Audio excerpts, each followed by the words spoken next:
Avis à la population, 8 Mont-Blanc vous présente la place du village.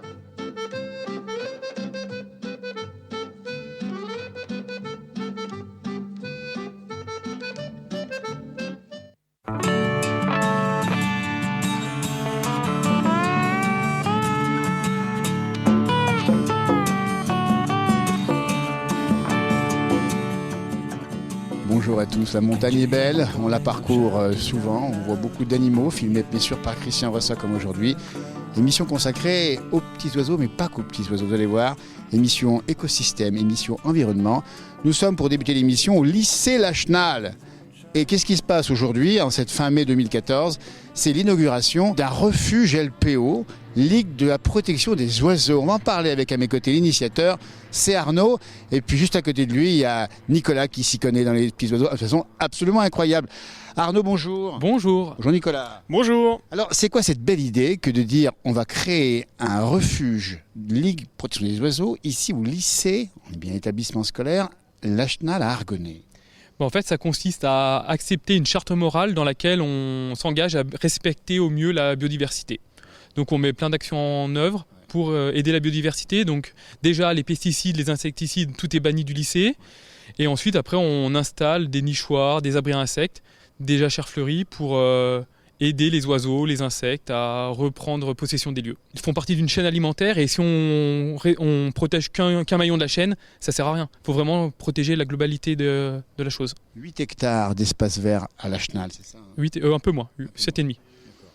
Alors le prof de maths, professeur en classe de mathématiques, maths sup, on dit bien, comment c'est venu cette idée de s'intéresser à la nature ? En fait, je suis passionné de la nature depuis tout petit. J'ai toujours parcouru les montagnes du coin. Je suis originaire d'Annecy. Et donc voilà, j'ai toujours été passionné par la nature. Et là, je vois face à l'urbanisation croissante, l'usage du pesticide immodéré, la nature en Haute-Savoie, elle galère, on peut le dire, vraiment. Et donc, il faut essayer de créer des havres de paix où justement la nature est protégée. Et puis il y a un message, dites donc, dans un établissement scolaire, c'est de montrer aux jeunes, on a vu les potagers, on verra les potagers, on voit les nichoirs. Dès le plus jeune âge, il faut leur dire attention, protégeons. Ça, c'est ce qui me semble le plus important. Comme une fois qu'on a passé un certain âge, on a nos a priori, nos préjugés, on n'évolue plus trop. Alors tandis que les jeunes, on peut vraiment les sensibiliser, les faire réagir, leur apprendre des choses, leur apprendre à respecter la nature. Et je pense que c'est les personnes les plus importantes à éduquer. Et Alain Beaugrain-Dubourg, s'il vous plaît, à vous rappeler à la télévision les émissions phares sur les animaux, c'est lui, il est là aujourd'hui. Oui, il nous a fait l'honneur d'être présent, on l'a invité au début d'année et il a répondu présent et pour nous c'est un honneur. C'est un bonheur pour nous, et on va en parler de ces oiseaux, de cette nature, à vos côtés Nicolas Moron. Nicolas, on l'a vu guetter des heures et des heures dans les montagnes. Nicolas, c'est une passion que vous avez pour les animaux, mais plus que ça, c'est la nature. Oui, c'est une passion que je partage avec Arnaud, on sort souvent ensemble. Mais bon, ce qui me semble très intéressant dans son projet, c'est que, voilà, au niveau de la nature, on entend souvent parler des grandes espèces emblématiques, des grands projets. Et en fait, on se rend compte que chez soi, tout simplement dans son petit carré de nature, en faisant quelques petits aménagements, on peut restaurer, faire venir chez soi des espèces dont on n'imagine même pas que ça soit possible, hein. Des hérissons, de tout un tas de petits oiseaux. S'adresser aux jeunes, pour moi, c'est essentiel. C'est les générations futures qui feront que on va pouvoir préserver cette nature. Qu'est-ce qui vous émerveille chez vous, des grands garçons, plus que grands garçons chez vous, Arnaud ? Chez les oiseaux en particulier ? C'est leur capacité, notamment là par exemple sur le site du lycée il y a des oiseaux migrateurs, c'est des oiseaux qui vont passer l'hiver après le Sahara, il y en a qui vont jusqu'en Afrique du Sud et qui reviennent au printemps nicher chez nous, donc c'est des oiseaux, il y en a certains ils sont pas plus gros qu'un moineau et ils parcourent des milliers de kilomètres en quelques semaines et c'est vraiment un phénomène exceptionnel, par exemple juste ça, on peut être qu'impressionné. Et Nicolas, alors pareil pour vous, qu'est-ce qui vous impressionne parce que vous m'avez parlé avant l'interview d'un petit oiseau qui vient tous les ans nicher sur les murs du château d'Annecy. Évidemment, nous on a dans les montagnes, on a notre oiseau qui s'appelle le Ticodre Méchelette, qui est un oiseau extraordinaire. C'est une mascotte, oui, c'est un oiseau. C'est l'emblème de la LPO 74. Voilà, c'est un saint graal, c'est pour des ornithologues d'Europe entière, notamment les Britanniques qui sont de très grands ornithologues, et ils feraient des kilomètres pour pouvoir observer cet oiseau, parce que c'est un oiseau qui vit dans les parois rocheuses, qui est très difficile à voir. Et nous, effectivement, on a la chance de l'avoir tous les ans, qui vient hiverner sur le château d'Annecy, et qui reste pendant quelques mois. Je vous invite, les téléspectateurs, à visionner le film qui est sorti sur cet oiseau, là, il y a quelques mois, qu'on peut commander sur le site de La Salamandre, un très bon magazine de nature et vous passerez vraiment un beau moment et vous verrez vraiment un oiseau fantastique. Il y a également un site internet, on peut voir ce qui se passe ici chez vous. Oui, sur le site internet du lycée Lachenal. Voilà, il suffit sur la page d'accueil. Toutes les semaines, on relate l'avancement de notre projet. On peut voir ce qui se crée, comment ça avance. Là, on avait mis un petit film, on voyait les oiseaux, les parents venir ravitailler les oisillons dans les nichoirs. On a vu les étudiants qui creusaient les trous. Donc c'est varié. C'est une belle initiative en tout cas qu'on voulait montrer, filmée par Christian Rossal. Et puis dans un instant, on verra Anne, la directrice de la LPO Haute-Savoie. On verra également des gens de la LPO Savoie et on verra surtout l'interview exclusive d'Alain Bougrain-Dubourg qui nous parle comme il le fait avec son cœur. Merci messieurs. Merci à vous.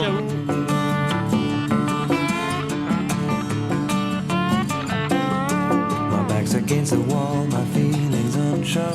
Silence is the only reply that I know. Allez, on découvre le monde animal, le monde des oiseaux, toujours à Lachenal avec Anne à mes côtés, directrice de la LPO Haute-Savoie. Bonjour Anne. Bonjour. À défendre le monde animal. On rappelle bien que la LPO ne s'occupe pas que des oiseaux, mais de la biodiversité en général. Absolument, depuis quelques années, effectivement, la LPO s'est un peu diversifiée. Aussi parce que quand on parle des oiseaux et qu'on doit les protéger, il faut protéger leur milieu, là où ils vivent. Et forcément, si on parle des milieux naturels, on parle de toutes les espèces qui sont susceptibles d'y habiter. Donc on s'attache aussi à défendre l'écosystème. Tout à fait, en protégeant la faune, certaines espèces plus que d'autres. On s'attache bien sûr à la conservation des milieux, des habitats.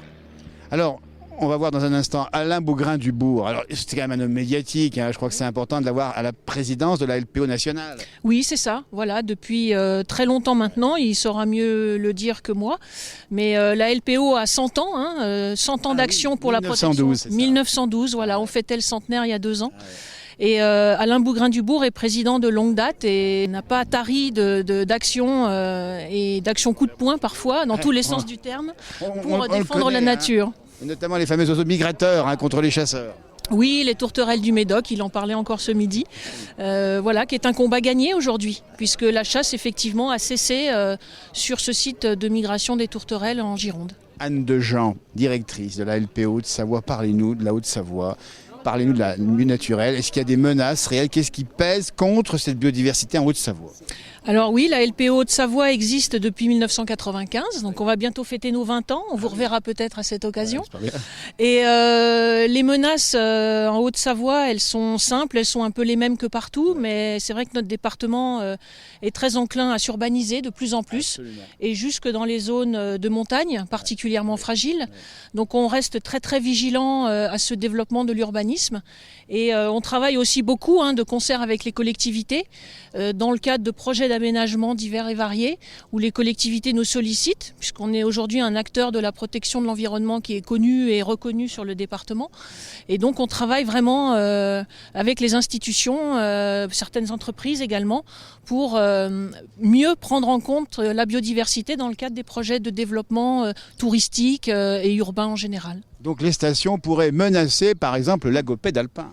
Oui, c'est vrai que c'est une espèce très très emblématique de notre région et on travaille à plus d'un titre à la défense de cette espèce, notamment en essayant d'obtenir que cette espèce ne soit plus chassée, puisqu'elle l'est encore aujourd'hui. Et c'est vrai que partout en France, c'est une espèce qui souffre d'un déclin qui est incontestable. Donc le minimum serait, pour que les populations puissent se reconstituer, que la chasse soit arrêtée. Mais bien sûr, ce n'est pas la chasse qui cause uniquement le déclin de cette espèce. L'urbanisme en fait partie, le développement des stations, le développement touristique en général. Donc aujourd'hui, on travaille aussi avec de plus en plus les pratiquants des sports de nature. Qui dans l'ensemble sont à chaque fois qu'on les sollicite sont assez sensibles puisqu'ils pratiquent dans la nature, donc ils ont quand même cette sensibilité à la base, ouais. Mais simplement il faut qu'on apprenne un peu plus à dialoguer les uns avec les autres, de se comprendre, de savoir comment se parler aussi. Conjuguer justement l'environnement et le développement, dites donc les remontées mécaniques, on dit que parfois les oiseaux peuvent se faire très mal dans les câbles, c'est vrai ou pas? C'est tout à fait vrai, oui, parce que les câbles de remontée ne sont pas toujours visibles pour les oiseaux. Et là d'ailleurs on va travailler très très concrètement avec plusieurs associations départementales dont Aster, le conservatoire, à un projet de neutralisation des lignes dangereuses et des câbles de remontée mécanique dangereuses pour l'avifaune. On va rappeler pour tous ceux qui nous écoutent, qui sont fans des petits oiseaux qu'on entend au printemps, les pinsons, les moineaux, c'est formidable. C'est quoi les oiseaux les plus communs au pays de Savoie qu'on voit sans s'en rendre compte d'ailleurs souvent, hein?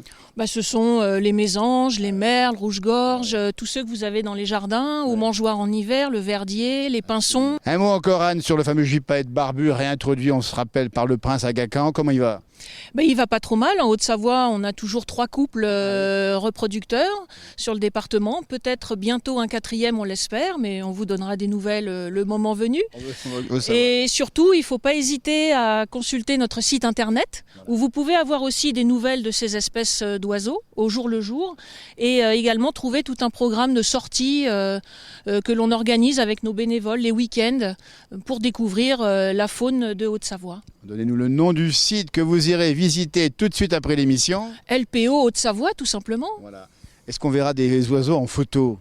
Bien sûr, oui, bien sûr. Bien entendu, vous pouvez aller voir sur la commune sur laquelle vous résidez la liste des espèces qui sont présentes. Et on peut chacun aussi l'hiver donner un petit peu de graisse, c'est ça aux oiseaux ? Oui, entre novembre et puis mars au maximum. Surtout pas nourrir en été, mais strictement en hiver, au moment des périodes de froid prolongées. N'hésitez pas, effectivement, un peu de renfort aux oiseaux, quelques graines de tournesol dans les mangeoires. Mais quel bonheur, Anne, de faire une émission avec Christian Rosta autour des animaux, autour des oiseaux, autour de la nature, avec Alain Beaugrain du Bourg. La nature est belle et on doit l'écouter, l'entendre et la protéger. Mais écoutez, au plaisir de vous retrouver en d'autres circonstances.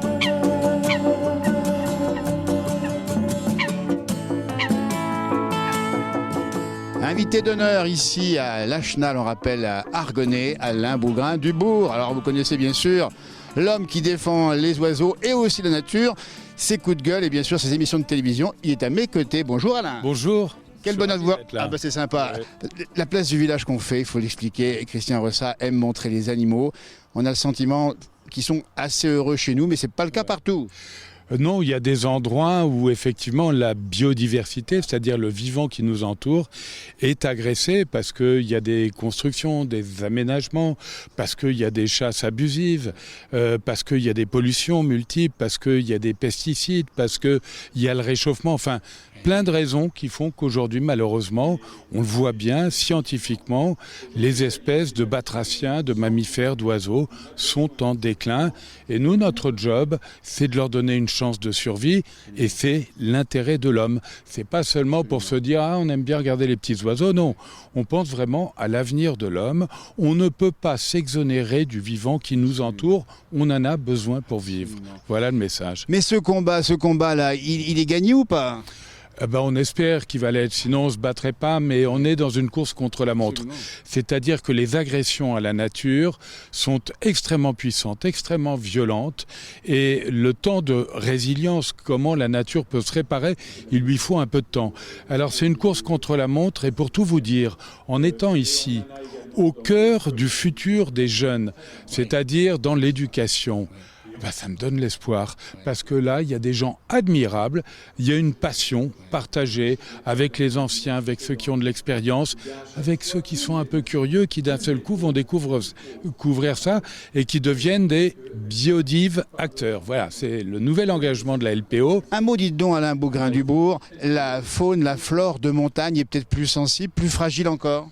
Oui, on a une opération où on voudrait, je le dis simplement, limiter la chasse de certains oiseaux des montagnes, le grand tétras notamment, l'agopède, etc., qui sont déjà affectés par le tourisme. Alors on n'est pas contre le tourisme, mais il faut trouver une cohabitation intelligente et on voit bien qu'il y a des espèces fragiles qu'on continue de chasser et ça, la LPO s'y oppose et on espère qu'on obtiendra que toutes les espèces les plus fragiles ne soient plus sur la liste des espèces chassables, au premier rang desquelles on trouve les oiseaux des montagnes. Voilà, et puisqu'on parle d'espèces chassables, parlons d'espèces non chassables. Alain Beaugrain du Bourg, en pays de Savoie, c'est le loup.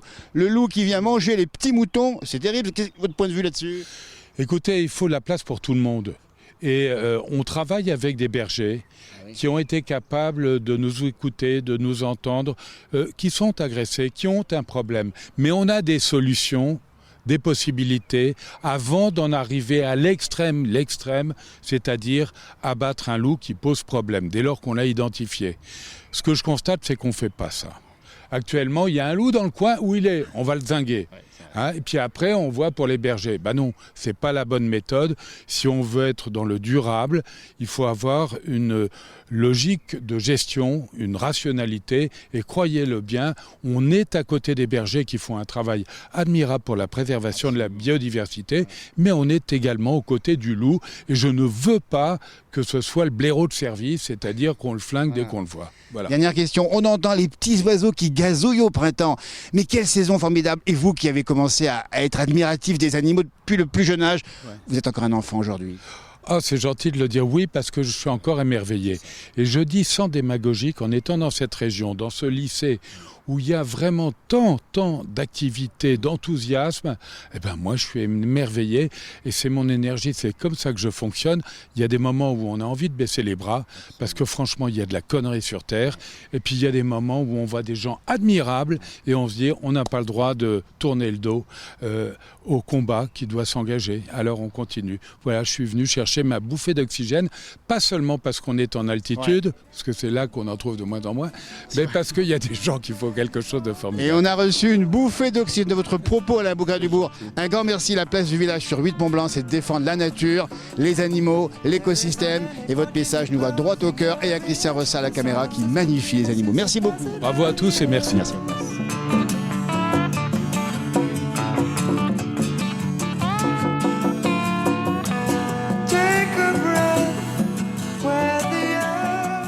Ils sont là, les jeunes du lycée Lachenal d'Argonay, qu'ils soient en maths sup, vous voyez, c'est après le baccalauréat ou encore en BTS comme Zéphyr. Les gars, bonjour. Bonjour. Alors comment ça s'est passé? Vous avez fait des trous des petits trous dans le jardin? Ouais, c'était pas forcément des petits trous d'ailleurs, c'était des trous plutôt costauds. Pour les fruitiers, on a dû faire des trous de 80, carrés de 80 par 50 de profondeur dans un terrain qui est quand même assez caillouteux, donc c'est vrai que c'était pas très facile. Ça change des maths? Ouais, ça c'est clair. Ouais. Ah justement, dites donc Zéphyr, alors vous c'est pareil le jardin, vous avez passé du temps, donc en BTS, ça veut dire que vous avez une conscience verte pour aller jusque-là, sortir de l'école pour aller faire le jardin? Oui quand même, c'est bien d'être un peu bénévole pour ce genre de choses, et puis bon, quand on a la responsabilité d'un jardin comme ça dans un lycée, c'est quand même toujours une bonne chose. Alors ce projet, parce que là encore, quand on est dans maths sup, on a pas mal de boulot, vous avez su dégager du temps, sortir un peu des écrans et des mathématiques ou de la physique pour faire ça? Bah ouais, déjà ça défoule un peu parce qu'on bosse quand même beaucoup. Ah oui. Et généralement à chaque fois il y avait notre prof de maths qui nous demandait si on avait le temps pour creuser des trous. Donc on prenait les pioches et puis on creusait les trous pour se détendre pendant 1 heure ou 2. Puis après on plantait les arbres, puis voilà. Regardez, c'est bon pour la tête de s'oxygéner, si j'ai bien compris, c'est ça. Puis des grands garçons comme ça vous intéressez aux petits oiseaux, c'est formidable. Ah oui, puis ça fait aussi plaisir à notre prof de maths qui est vraiment impliqué dans le projet. Du coup, c'est vrai que voir des jeunes creuser des trous pour lui, il était content. Et puis nous, ça nous fait aussi plaisir si on peut mettre notre petite touche dans un projet comme ça. Voilà, on trouve toujours du temps pour se libérer pour ça, quoi. Ben ça c'est beau les gars, il y a une conscience justement que c'est votre génération qui va peut-être changer le monde pour que demain on puisse vivre plus longtemps. Et puis, on l'a bien dit, le développement durable, c'est ça commence à votre âge? Ouais, c'est vrai qu'en creusant des trous, simplement, on n'avait pas vraiment conscience de l'impact que ça aurait, quoi. Mais je sais pas si je dois vous dire la raison pour laquelle on creusait des trous, mais c'était pour, au lieu de copier des lignes, on devait creuser des trous. C'est une punition? Ouais, en quelque sorte, mais je suis content de l'avoir fait parce que ça a un bon impact sur l'environnement. Bah écoutez, bien compris l'engagement. C'est pas le bagne, c'est le bonheur. Merci les gars. Merci.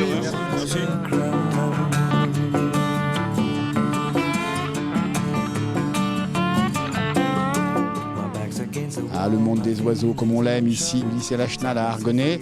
Le monde des oiseaux qu'on peut voir par le petit bout de la lorgnette ou plus exactement de la longue vue, comme le fait régulièrement à mes côtés Ludivine, chargée de mission à la LPO Savoie. Bonjour Ludivine. Bonjour. Donc cet appareil sert à voir de plus près les oiseaux? Tout à fait, effectivement, ça nous permet d'observer avec un très fort grossissement les oiseaux, notamment par exemple ici les nichoirs à Martinets qui sont derrière nous, ou les oiseaux au sommet des arbres ou sur le lac. Absolument. Alors dites-nous un petit peu, qu'est-ce que vous faites en observant les oiseaux? Vous les comptez? Comment ça se passe? Oui, alors on fait des comptages en hiver sur les oiseaux hivernants du lac par exemple. La longue vue nous permet de pouvoir discerner les espèces, de mieux les voir, de mieux les compter. Et puis effectivement après par exemple pour les nids, effectivement de pouvoir suivre les reproductions des rapaces par exemple, de voir combien de poussins sont dans le nid, voilà. Est-ce qu'on peut voir avec cet appareil la santé des oiseaux? Oui, effectivement, on les voit assez bien. Après, c'est effectivement de l'observation régulière qui va nous permettre de voir si les oiseaux vont bien, si les jeunes se développent bien dans le nid. Donc effectivement, ça va nous aider également à ça aussi. Alors quand même, Ludivine, vous faites ce métier, vous avez une conscience verte, une conscience, j'imagine, écologique. C'est un métier de passion? Oui, c'est un métier passion, effectivement. On le vit au quotidien. C'est pas parce qu'on rentre le soir qu'on s'arrête de penser aux petits oiseaux. Rappelez-nous à ceux qui nous regardent justement quels sont les oiseaux les plus communs en Savoie. On imagine les oiseaux qu'on voit tous les jours ou presque, les mésanges, les petits moineaux. Effectivement, alors les moineaux, même si on ne le pense pas, sont un peu en régression dans les villes. Et puis je pense que là, avec le printemps, c'est toujours un plaisir immense de voir une nichée de mésanges s'envoler, les 5 petits qui suivent les parents encore quelques jours un peu hésitants et bourriffés. Je pense qu'il faut encore s'émerveiller de ça, même si c'est des oiseaux dits communs. Je pense qu'on peut apprécier leur beauté, effectivement. Il faut peut-être le dire, la LPO a une fonction pédagogique aussi. Oui, effectivement, nous assurons pas mal d'animations au niveau des écoles, des scolaires, ici aujourd'hui au lycée, mais effectivement avec les plus petits et puis avec les plus grands. Voilà, alors un message quand même à ceux qui nous écoutent, j'imagine. La protection, bien sûr, c'est ça. Qu'est-ce qu'il ne faut pas faire, surtout avec les oiseaux? Alors, les déranger, on va dire, un maximum, essayer d'être discret quand ils sont... Les nids en particulier. Les nids en particulier. Donc, effectivement, si on a un nid, essayer d'être un petit peu discret pendant 3 semaines, 1 mois, puis effectivement, profiter de cette discrétion pour les observer, puisqu'ils s'approchent de nous, peuvent nous montrer aussi des belles choses. Donc, en profiter et en prendre le plus positif. Alors, un mot quand même sur les chasseurs. Un mot, c'est un peu difficile. Après, je sais que nous on travaille très bien avec l'ONCFS. Voilà. Après, on a des comptages réguliers. Par exemple, nous au sud du lac du Bourget, la Fédé de chasse aussi vient pour compter les grands cormorans, avec les pêcheurs. On a un peu tout le monde. Ça se passe très bien, il faut le dire. Donc, faut le dire quand ça va bien aussi. Voilà. Vous avez compris, la nature partagée, il y en a pour tous les goûts.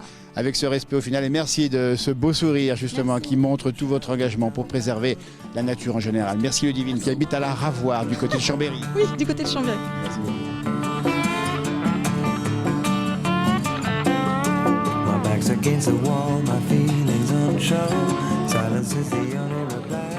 L'expérience de la Chenal fait tache d'huile.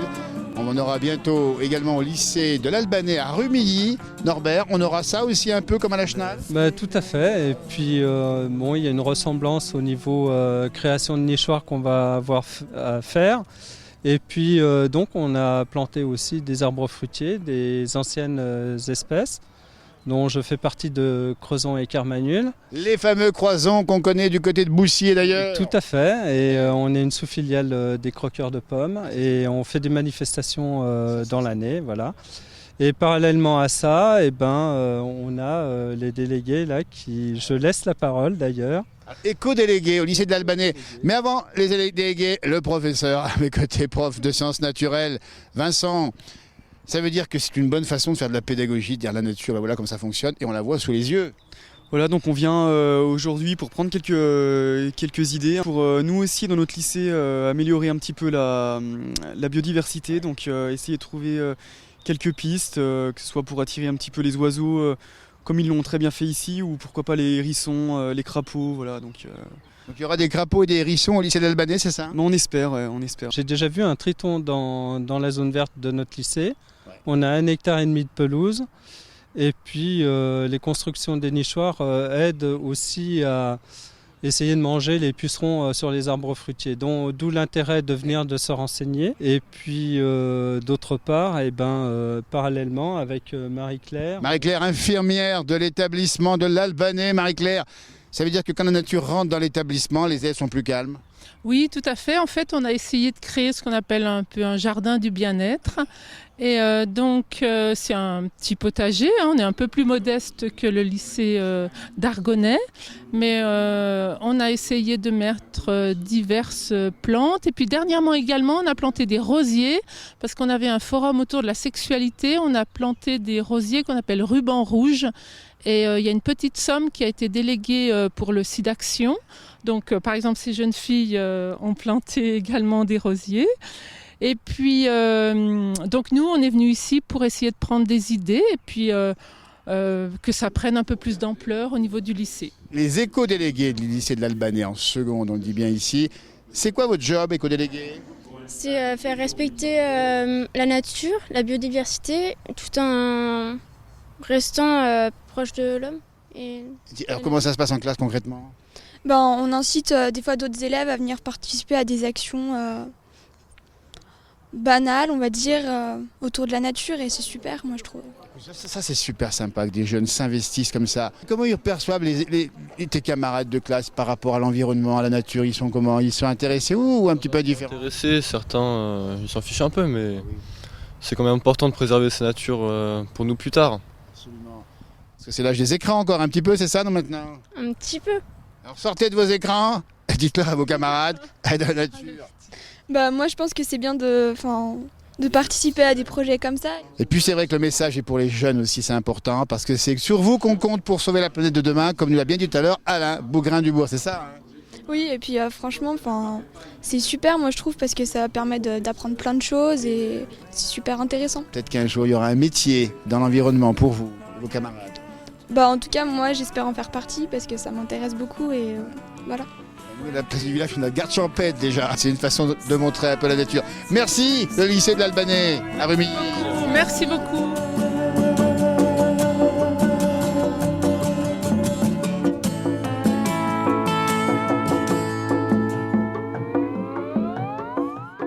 Voilà, lycée Lachenal Argonnet, pas loin d'Annecy. Vous le verrez plus du même œil et vous voyez vous-même. Vous pouvez aussi avoir chez vous une forme de refuge. C'est pas difficile. On va saluer ceux qui ont organisé ça. En tout cas Arnaud.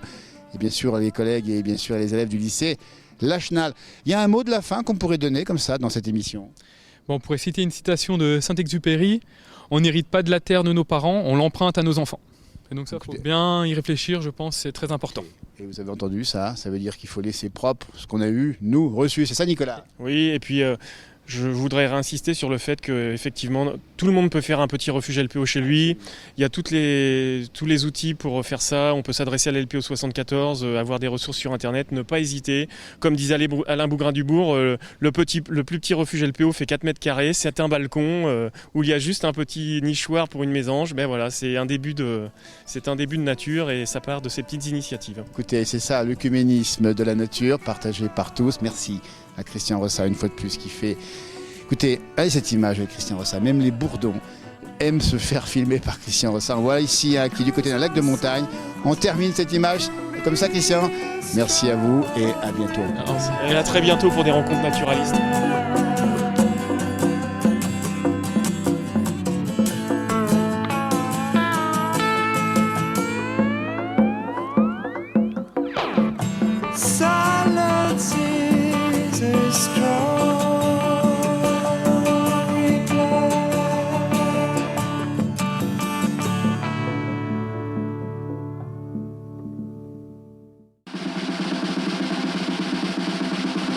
Avis à la population, Huit Mont Blanc vous a présenté la place du village.